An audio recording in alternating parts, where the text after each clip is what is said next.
Think about how many people would wake up this morning feeling great and have a heart attack today. And 50% of those heart attacks are the first time they've ever had any signal that they've got cardiovascular problems.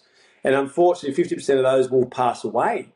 So your body is not very good at advising you when you've got problems going on.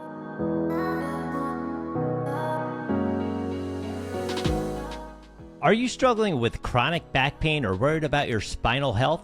And what if the solution lies not just in posture, but also in your diet and stress levels? Today, I'm joined by Jason Gilbert, a world-renowned sports chiropractor with over 2 decades of experience. Jason reveals surprising connections between daily habits and back pain, showing how simple changes can significantly improve your spinal health and overall well-being. Whether you spend hours at a desk or are an active athlete, his insights provide practical, actionable tips to help you live pain-free.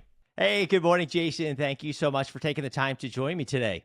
Good morning, Joe. Wow, good evening where you are, I guess, yeah? Yeah, exactly. We are across the world from each other. Reading about your background, I feel like you'll have a lot of cool insights, expertise to share with the audience. So again, thank you for your time this morning. You're so welcome, mate, and thank you very much for the invite. I love talking about what I do, and I know you're very passionate about disseminating information to others so they can benefit. Thank you. Absolutely, yes. And speaking of that, you're a chiropractor. Many people might associate back problems and posture, how we move each day. It sounds like diet does seem to have a lot to do with these issues that are concerning the back. How much of an impact does your diet make on your spinal health?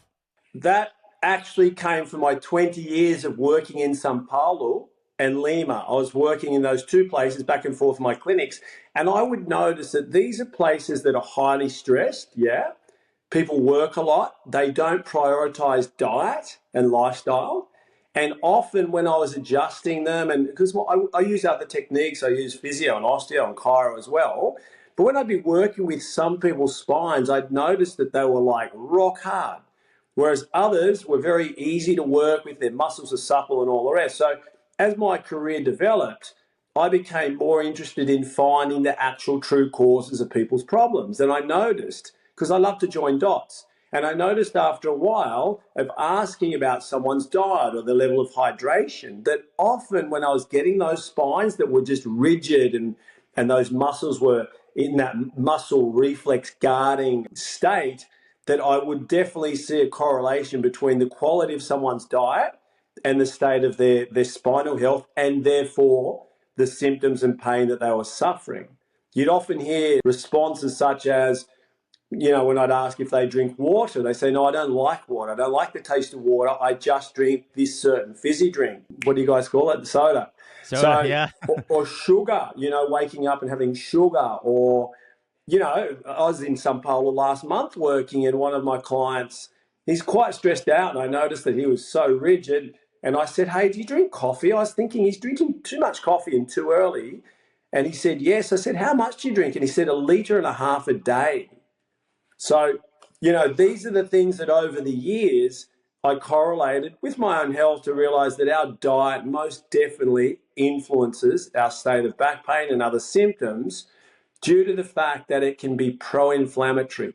And if we have a spinal problem already that's potentially generating inflammation, then we can exacerbate that via diet and even via stress, keeping our cortisol levels high. And that's news to a lot of people. They don't realize just how important that relationship is. Yeah, you do hear inflammation does play a part in so many things. How about the demographics of people? Is there any sort of science behind that, age, otherwise, or maybe like professions of people that may be more prone to this back pain, and why so, if so? I would say we'd have to look at age. Firstly, age for me isn't the number one factor. It's the time we've had a biomechanical problem. So this week, for example, I had a 26-year-old healthy guy, active, but full of osteoarthritic spurs that I'd traditionally see in a 70 or 80-year-old. So when we went deep, his mum, actually, he had to ask his mum because he couldn't remember any falls or traumas, but it's usually a significant impact or various young enough in life, okay, to allow that problem to develop.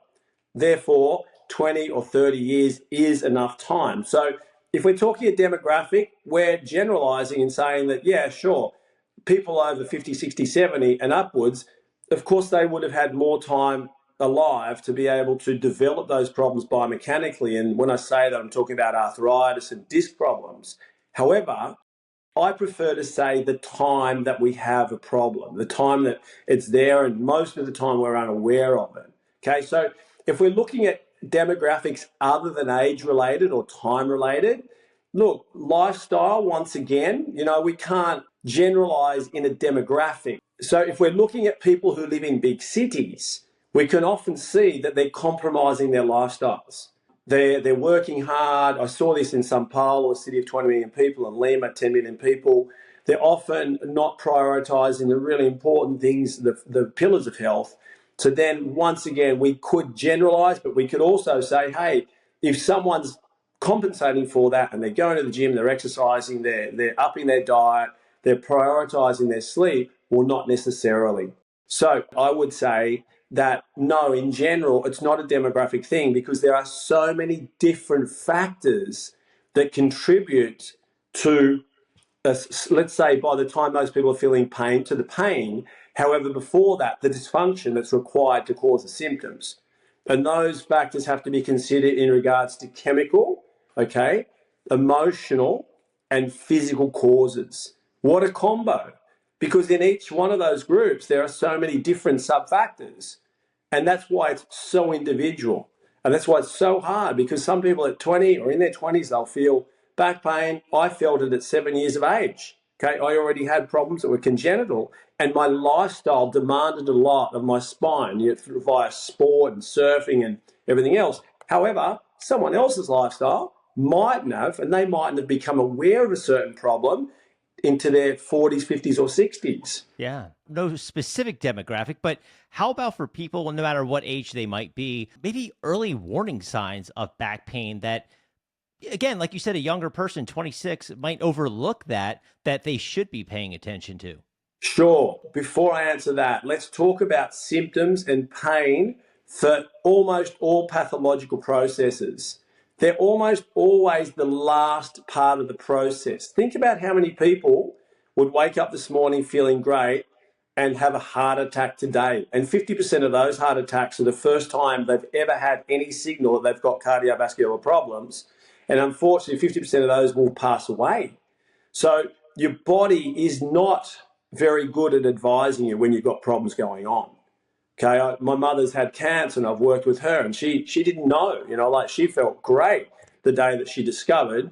And I noticed that in dealing with her cancer that other people I came in contact with, it was the same thing. So we can't rely on symptoms to be able to measure our health, okay? However, what we need to do is that when we are symptomatic, whether it be with back pain or other health problems, we realize there's an underlying cause. Your brain is very intelligent. It's not going to provoke a reflex, such as pain or other symptoms that are unpleasant, for no reason. Yeah? It's the same sort of reflex as, let's say, hunger to provoke somebody to eat and feeling tired to provoke someone to go and sleep and rest. So as such, any intervention or any worry around a symptom that's only focused on suppressing the symptom so you can feel good again is a wasted opportunity. Yeah, it's really important that people know that more than likely, the fact that they're living and the fact that gravity is always present and our modern lives contribute to a sedentary lifestyle and a compromised posture, then for sure we have biomechanical compromise in the way our spine functions. Yeah. So based on that, what would I recommend to most people? That firstly, they need to move. Okay, our spine is a machine. If you look at it, here's a segment. I'm not sure whether that's going to come out in the video or not, but there's a spinal segment and there's two parts to it with a disc in the middle. Hey, it's a moving contraption, isn't it? So as long as that's always moving, and if it's not moving, that it's well supported when it's not. So that means when we're sitting in a car, at an office chair, or lying down or wherever, eating, that it's well supported. And then when you do move, which movement's very important, obviously. So you move well. Okay, now when I say move well, let's think about a sport that's asymmetrical, that puts more load on one side of the body than the other. They're things that we need to be aware of so we can compensate for that. Yeah, it's like having a car that we drive a little more or drive it off-road. We need to know that that is compromising the function of the car, and we need to compensate maybe by taking it to the mechanic a little more often or doing our own maintenance. So yeah, that's what I'd say that people need to be aware of. They need to be aware of looking after their spine in a similar way that they look after their teeth. They do their own maintenance 2 or 3 times a day brushing their teeth, but they also go to the doctor every 3 to 6 months for a clean. If you do that, you've got a pretty good chance of finishing your life or getting to the end of your life with your teeth intact. If you don't do that, you've got a pretty high chance of losing your teeth well before your life ends, your biological life. So it's very similar to the spine. So the spine cannot be seen in the way that the teeth can be, so therefore it's a structure that's often forgotten about. But it is one of the most important functions or structures in the body because it encases the nervous system. What about ways you mentioned being able to overcompensate, maybe people who overcompensate on one side? What are some tips that they can take to sort of balance that out or align better? Okay, so being aware of the challenges that their particular activity puts on the spine, okay, compensating for asymmetry. So there's often chronic muscle shortening one side, there's joints that are overloaded. So in that regard, your own stretching routines, your own awareness around that, warming up well for the activity when you do it. Warming down is really important because a lot of people might practice a certain sport, jump in the car, go home and they haven't warmed down, and we often don't get much education on warming down. We need to work with our spinal practitioners, whether that be your chiropractor, your physio, your osteo, getting a regular deep soft tissue massage to be able to remove the tension that those muscles are putting on joints. We need that formula. Once again, if most people only think about their health when they lose it, and that includes their spinal health. So it's a shame. I've seen that countless times in my career of over 30 years where you see someone rocking it in every aspect in their 70s and 80s, but because they've relied on symptoms to let them know when there are problems, that by the time obvious symptoms appear, unfortunately, you're often finding severe degeneration that will compromise their life. And you mentioned chiro, osteos. Maybe, I don't know if these be considered your maybe traditional approaches to treating back pain. Is there any argument or studies or research you've seen that might show why these sort of, again, common approaches could be deemed insufficient in terms of other proactive ways you can sort of treat? Yeah, sure. When we're looking at treating something, by the time we have to treat, that means the pathologies are arisen, yeah? And I would say that if someone's purely focused on pain relief or inflammation, then a painkiller or an anti-inflammatory or other pharmaceutical interventions work very well. And now and then I'll get someone who they're not worried at all about the underlying cause. They just want to feel good. I won't waste their time. So I think part of this process is somebody understanding that, hey, if you've got a fire in your house, you call the fire brigade. So if someone's in pain and they're in crisis and they're antalgic, meaning that they've been over and they're limited, hey, that's the fire brigade. They're the doctors. You go medical route for that one, which is allopathic. So a successful allopathic intervention will diagnose a problem and suppress the symptoms, but it won't look at the underlying cause. So often it's a 2-part process where the person looks after their comfort level, either via pharmaceutical or other interventions that are focused on natural ways of relieving pain. Could be herbs, supplements, could be anti-inflammatories, such as naturals, I should say, such as omega-3 and krill and turmeric. It could also be acupuncture. It could be chiropractic and physio and others, okay? Many people go to their chiropractor for pain relief. However, after that fire's out, you need to think about, okay, does the fire brigade help me rebuild the house? It doesn't. So that's up to us to know who our team is that we call in to help rebuild the house. So if it was a house, it would be the electrician, the carpenter, the plumber. For the body, that might be your team of the same professionals, physio, chiro, osteo, functional health professionals, naturopaths, etc., to be able to look at the underlying cause of dysfunction and fix that up. Because any symptoms are golden opportunity to actually get on top of the underlying cause and come back stronger and more functional than ever, and therefore invest in your longevity, both of the spine and your health and life. Yeah, exactly. Well, I was going to ask about how stress, again, athletes put stress on their bodies, but what about like stress mentally? I've read that can play kind of a big impact on spinal health. If that's accurate, like how would stress impact spinal health, and what can people listening do to sort of alleviate that? So let's understand how the stress response works.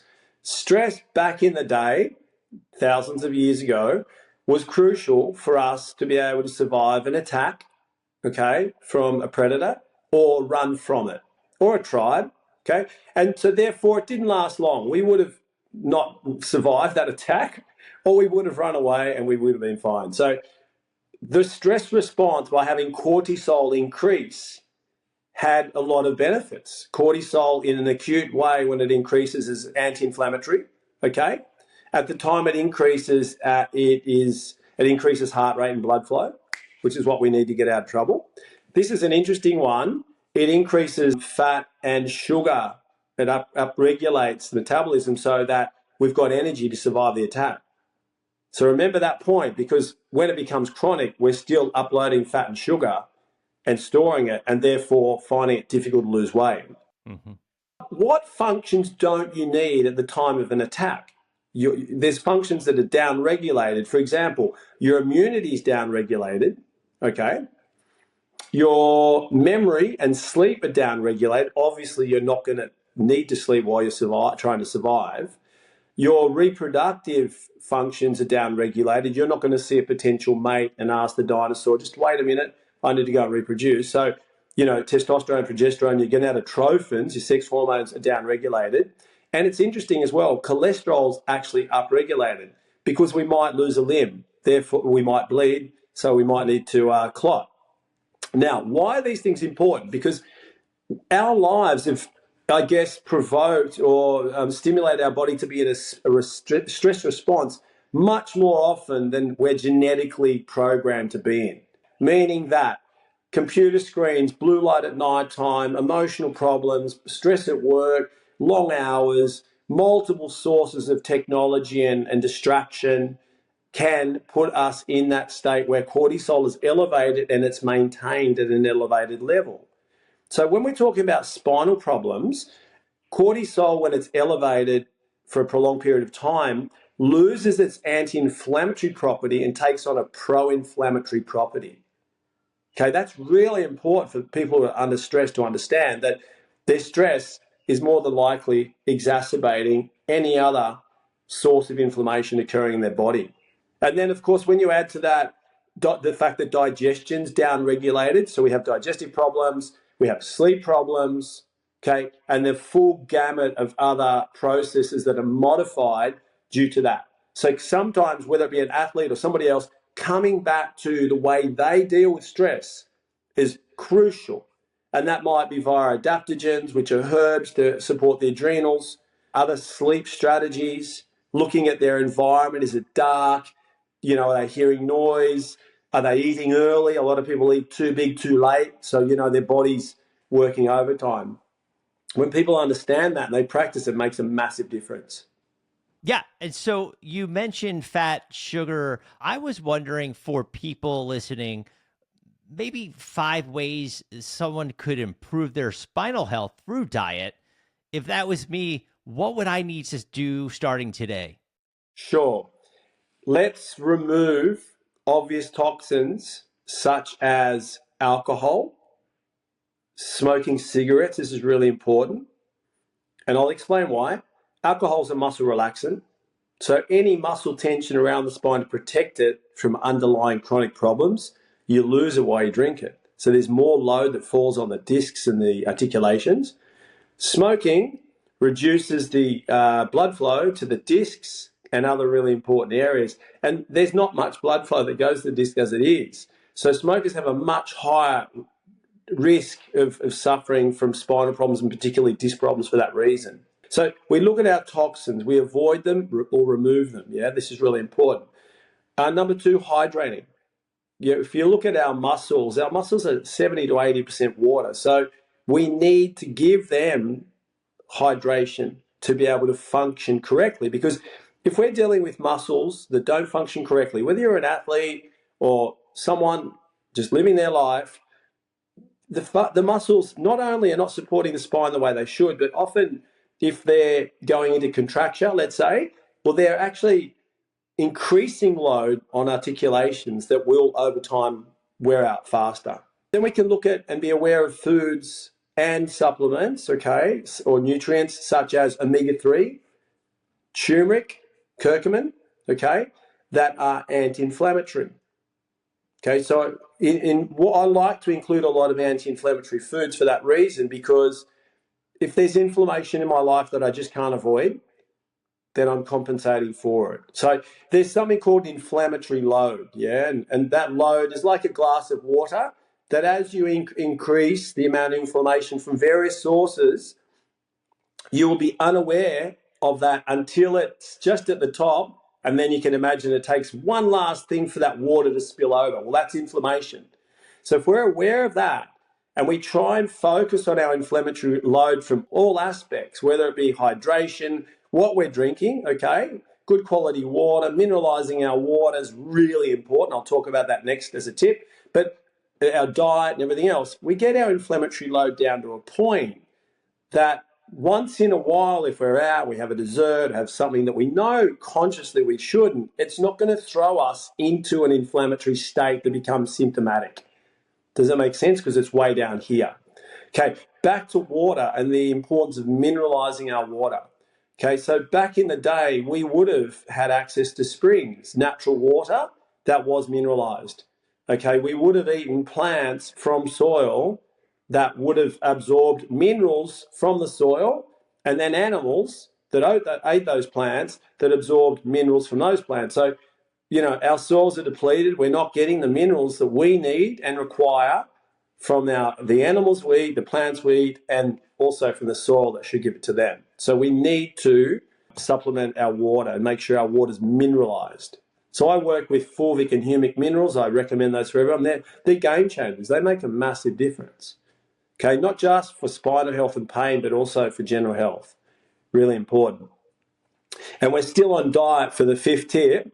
So the fifth tip would be, I would say, before you go to sleep, okay, your last meal of the day, please have it earlier and don't eat too much. Okay, because when you increase the digestive load on your body at a time that it needs to rest and recover, well, you're not getting the benefit from rest and recovery that you should. Okay, and that is a game changer. Seriously, for anyone suffering from pain, inflammation, we do regular fasts, myself and a group of people. And if anyone's interested, just reach out. We'll put you on the WhatsApp group next time. But they're between 1, 2, or 3 days. Okay, sometimes people tap out earlier. But what a lot of people are surprised at is the amount, I guess, the degree that their body manages to reduce inflammation just by resting from eating for a day or so. So imagine, you know, we've had people with chronically swollen eyes, swollen feet that they couldn't get on top of, other articular problems, and it's just a quick reset. However, if we don't want to jump into, let's say, something that might seem radical, then we can just eat later in the morning, intermittently fast, and eat smaller and earlier at nighttime. And that's giving your body that window of recovery, because digestion requires a lot of energy. And that's energy that could be invested in fighting illness and dealing with inflammation. That's a great point. Fighting the illness is obviously where you want those to go. You know, in your bio, you mentioned the most important nutrient for our body is movement, I believe. I was wondering if you could sort of elaborate on that idea and its significance for spinal health and overall health. Sure. Yeah, so the ones that are most important would be oxygen. We know that oxygen is important, and water. Okay. However, I would put it up there as number 3, movement. Why is that? Movement stimulates the homeostatic center of our brain, which is the cerebellum. Yeah, it's cerebellum is just above the brainstem. And that actually, when I say homeostatic, it has the ability to influence other brain functions. So research, I guess, in the last decades has shown that when the cerebellum is stimulated by movement, it can do its job better, whether it be controlling blood pressure, heart rate, glucose metabolism, immunity, whatever it is. So movement for general health, vital. Okay. For spinal health, super important as well, vital as well, because our spine's a machine. Well, I don't know, once again, how this will come out, but hopefully that's able, you can see that, Joe. But look at that. It's beautiful. And it's composed of many moving parts, which are the vertebra, and it's a machine. So what would happen to any machine if you leave it in the garage, let's say a car, and you don't use it? Yeah. It's going to rust. It's not going to work as well. Okay. And when we're using this machine regularly, obviously the muscles attached to all these vertebrae and all the other soft tissues, they function the way they should. We increase blood flow. We put load on our heart. Like we get our lungs moving. There's not one function of our body that doesn't benefit from movement. Okay, something really simple. Let's imagine what happens to a dog if we take it from a farm where it's moving around all day and we put it in a very small backyard in the city. Is it a happy dog? No. No. So movement also affects our emotions. Okay, it also helps our serotonin levels and our hormonal levels. Okay, so these are challenges that we have to have, I guess we face in a modern life that not only is distracted by the fact that we have many commitments, okay, we have cars, we have elevators, we have so many things to challenge the way we would have moved even 50 years ago. Yeah. And I think when we know how beautiful that is and how beneficial movement is, wow, it makes it a joy to go for a walk. When we talk about movement, people go straight to a gym and doing something they might not necessarily enjoy. It's not that. I just want people to get out and move. Let's imagine there's people listening to podcasts who are limited. Hey, if they can just stand up and they can lift their knees up until they tire, or for some reason, if they can't use their legs or their limbs or they've got low back pain, move your upper body. Just move what you've got and how to the capacity that you have, and understand that the recovery of movement, if you've passed a long period of time with being limited, obviously, is bit by bit. It's just be kind to yourself, realizing that it takes a very long time to lose function. And so therefore, it's not one day to the next to regain it or recover it. People, we have these luxuries, whether it's, these elevators, escalators. There's also a lot of people, that have these sedentary lifestyles where they're sitting at a desk. Maybe they get a lunch break. Maybe they walk to the conference room. For those people in that situation, what do you would recommend for someone that they could do with this sedentary lifestyle, 8 to 10 hours a day that they're stuck at work or in a car? What can they start doing today to improve these conditions that they might have or not know they have? Sure. Great question. Let's say they're at an office. Anytime they receive a phone call, they don't have to be sitting for that phone call. They can stand up and they can walk on the spot. Or better still, they could go for a walk somewhere while they're on the phone. Yeah, so take advantage of any opportunity. If they're obliged to be at a workstation in front of a computer, please learn what good posture is and how to respect that. Because as soon as we deviate from correct posture, the loads on our spine increase significantly. And this is something, Joe, that I've studied for 30 years. It's detailed in my book, and my book's called The Secret of the Healthy Spine, and my course that's just being released this week, the Strong Back Method. And the reason that I have this emphasis is because we need to be empowered with the knowledge necessary to look after ourselves, and we often aren't. So these habits we're talking about start at school. You know, like I'd love to see kids being taught this. So back to the person in the office and the compromised lifestyle. Let's say they get public transport somewhere, get off a stop or two earlier, walk. Let's say that they could take a stair instead of the elevators. Go do the stairs, you know, or even if they can't do the whole 20 floors, we'll get off 2 floors earlier. Start to think like this, that anytime they can take advantage of that, they should.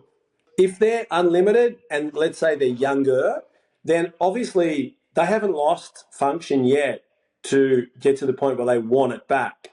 And as these changes occur slowly, we often only find out, as I explained at the start of our talk, that when they're in dysfunction, pain, and they're limited. And at that point, it's a lottery because most people will have the ability to regain normal function, but not all people will because it's just been degenerating for so long. Okay, so they're the physical things. You know, lunch breaks could be used to go to the gym or exercise or walk further to a restaurant if they're going to go and eat. You know, all of these things need to be considered. They also need to consider that, hey, they're sitting 6 to 8 hours a day. Their body, this is not an option. Their body needs to walk. It needs to move. It's not, imagine if someone wasn't able to breathe oxygen. It's not like they'll go, oh, well, you know, that's an option. It's not an option. So movement shouldn't be seen any differently. It's just that the effects of oxygen deprivation are felt a lot more drastically, a lot faster. You know, but I know that if I was getting 15% oxygen instead of 21% from the air I was breathing, I'd want to make sure when I could outside of that time that I was getting more. Do you know what I mean? Like, you want to give your body what it needs always. So as we talked about, dietary choices are important. For anyone in a situation where they're compromised, they need to recognize and accept, don't beat themselves up about it. Just go, well, my life is already challenged in regards to spinal function and inflammation. So my choices around diet and food will not exacerbate that. They're not going to aggravate a situation that may or may not be obvious to me right now. Therefore, they avoid their inflammatory foods. They eat a little smaller so their body has that energy to invest in recovery and fighting inflammation. They hydrate.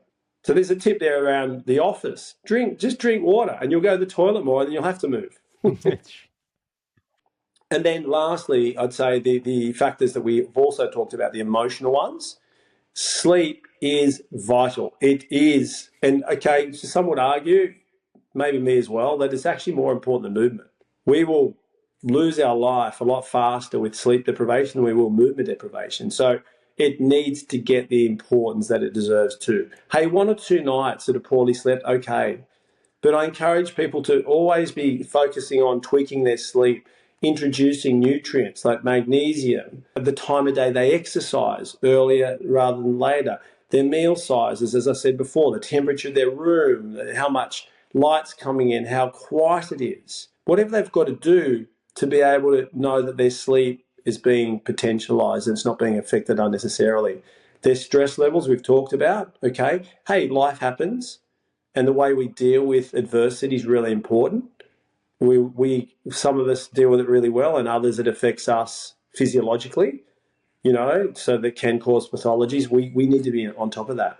You know, we need to be aware that if we've suffered emotional trauma in our lives, well, hey, if we don't deal with it and it's slowly in our mind and we're feeding it, well, it's keeping our cortisol levels up. That's increasing inflammation and that's feeding everything. That's feeding the potential for tumors to grow, for any pathological process to worsen as well. So I think when people see it in this light, they actually see that it's not an option. Harvard did a study. They found that any investment in health, and we're not talking just financial, but any investment would give a 2,000% return on the person's investment. So property in Australia, people are jumping up and down if they're getting 5 or 6% a year. Well, look at something that's going to give you 2,000%. Yeah, and people go, well, how is that? How does it give you that return? Well, firstly, the number one cause of bankruptcy is paying for medical bills. So if we can invest in something now to help avoid that later on, fantastic. Okay, that makes sense. Secondly, quality of life. Imagine all the things you can do and the way you can help yourself if you're healthy, as opposed to the dependence that being unhealthy may put on a system, on family, on loved ones. Okay? And once again, that investment, I've used that example with the fire brigade and fire. It's exactly the same. A lot of the people that have their health funds thinking, well, look, I'm going to neglect my health because I know someone else is going to pay for the consequences of that. And then finding out, hey, guess what? No, your health plan doesn't cover the fire brigade. You've got to pay for that apart. So I don't know what it's like in the States, but a lot of countries in the world right now, they're not covering cancer. Yeah. You know, like they're things for people to be aware of well before they're in that predicament. Yeah, that it's like you said, the taking care of yourself now for your future self, right, is always how I think people should be thinking. If you had to sort of summarize, like, what would be the advice you would want our listeners to sort of take away from listening to you and everything you brought to the table here? Firstly, I want everyone listening to think about the most important things in their lives. And I'd imagine most people are thinking about the people they love, their family, their partners, their friends, okay, the people in the congregation, whatever, wherever they are, you know, like, so faith would be a very important thing for many other people, you know, their relationship with their God, okay? Exercise. Hey, think about work. Do you need to work? How would your work be if you couldn't work the way you're working now? How would that be for you and your family? So once people recognize their priorities in life, ask themselves how they'd be able to perform and enjoy those things without having their health. And that quickly puts health way up in the list of priorities. When we start there and we understand that health needs to be focused in well before we lose those things due to ill health, then we ask ourselves the second part, okay, of my last response for you is that, well, what's health? What's health to you? What's your definition? Most people will base their spinal health or general health on the way they feel. And we talked about that at the start as well, that unfortunately we can be very, very sick or very, very compromised and not feel a thing. So that isn't our definition, okay? Our definition should be one related to how we function.